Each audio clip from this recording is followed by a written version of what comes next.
ಕಾಂಗ್ರೆಸ್ ಶಾಸಕ ಸತೀಶ್ ಸೈಲ್ ಮನೆಯಲ್ಲಿ ಇಡಿ ಅಧಿಕಾರಿಗಳಿಂದ ದಾಖಲೆಗಳ ಪರಿಶೀಲನೆ ಮುಂದುವರೆದಿದೆ. ಉತ್ತರ ಕನ್ನಡ ಜಿಲ್ಲೆ ಕಾರವಾರದ ಚಿತ್ತಾಕುಲ ಗ್ರಾಮದಲ್ಲಿರುವ ಸೈಲ್ ಮನೆಯಲ್ಲಿ ಇಡಿ 24 ಅಧಿಕಾರಿಗಳ ತಂಡ ದಾಖಲೆಗಳನ್ನು ಹೆಕ್ಕಿ ತೆಗಿತಾ ಇದೆ. ಸೈಲ್ ಮನೆ ಕಾಂಪೌಂಡ್ನಲ್ಲಿ ಇರುವ ಸ್ಟೋರ್ ರೂಮ್ನಲ್ಲೂ ಪರಿಶೀಲನೆ ನಡೆಸಲಾಗಿದೆ. ಸೆಕ್ಯೂರಿಟಿ ರೂಮ್ ಬಳಿ ಎಂಟ್ರಿ ಬುಕ್ನ ಕೂಡ ಇಡಿ ಪರಿಶೀಲಿಸಿದೆ.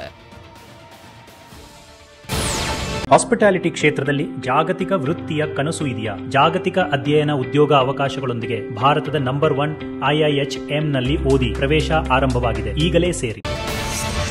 ಪೊಲೀಸರ ಕಿರುಕುಳದಿಂದ ನೊಂದು ದಲಿತ ಯುವಕ ಆತ್ಮಹತ್ಯೆ ಪ್ರಕರಣಕ್ಕೆ ಸಂಬಂಧಪಟ್ಟಂತೆ ಚಿಕ್ಕಮಗಳೂರು ಕುದುರೆಮುಖ ಪೊಲೀಸ್ ಠಾಣೆಯ ಕಾನ್ಸ್ಟೇಬಲ್ ಸಿದ್ದೇಶ್ ಹಾಗೂ ಸ್ಥಳೀಯರಾದ ಶಶಿ ಸುರಕ್ಷಿತ್ ವಿರುದ್ಧ ಎಫ್ಐಆರ್ ದಾಖಲಾಗಿದೆ.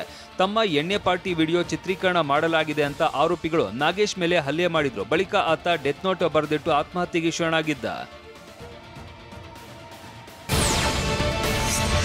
ಬಳ್ಳಾರಿ ನಗರದ ಕಾಳಮ್ಮ ಬೀದಿಯಲ್ಲಿನ ಎಟಿಎಂ ಕಳ್ಳತನಕ್ಕೆ ಯತ್ನಿಸಿದ್ದ ಖದೀಮನನ್ನ ಪೊಲೀಸರು ಮಿಂಚಿನ ಕಾರ್ಯಾಚರಣೆ ನಡೆಸಿ ಬಂಧಿಸಿದ್ದಾರೆ. ಆಂಧ್ರದ ಅನಂತಪುರಂನ ವೆಂಕಟೇಶ್ ಬಂಧಿತ ಆರೋಪಿ. ಕುಡಿತಕ್ಕೆ ಹಣ ಬೇಕಾದ ಹಿನ್ನೆಲೆ ಎಟಿಎಂ ಕಳ್ಳತನಕ್ಕೆ ಯತ್ನಿಸಿದ್ದ. ಈ ಬಗ್ಗೆ ಖಚಿತ ಮಾಹಿತಿ ಆಧರಿಸಿ ಎಎಸ್ಐ ಮಲ್ಲಿಕಾರ್ಜುನ್ ನೇತೃತ್ವದಲ್ಲಿ ಪೊಲೀಸರು ಕಾರ್ಯಾಚರಣೆ ನಡೆಸಿ ಆರೋಪಿಯನ್ನ ಬಂಧಿಸಿದ್ದಾರೆ. ಈ ದೃಶ್ಯ ಸಿಸಿಟಿವಿಯಲ್ಲಿ ಸೆರೆಯಾಗಿದೆ.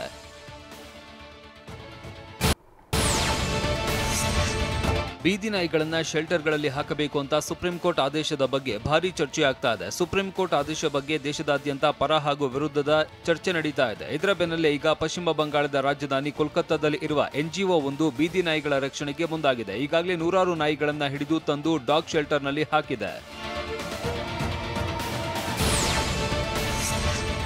ಕೇಂದ್ರ ಚುನಾವಣಾ ಆಯೋಗದ ವಿರುದ್ಧ ಕಾಂಗ್ರೆಸ್ ಹೋರಾಟ ಮುಂದುವರೆದಿದೆ. ಮತಗಳ್ಳತನ ಆರೋಪ ಮಾಡಿ ರಾಹುಲ್ ಗಾಂಧಿ ಕೂಡ ಪ್ರತಿಭಟನೆ ಮಾಡಿದ್ದರು. ಇಂಡಿಯಾ ಒಕ್ಕೂಟದ ನಾಯಕರು ಚುನಾವಣಾ ಆಯೋಗದ ವಿರುದ್ಧ ಸಮರ ಸಾರಿದ್ದಾರೆ.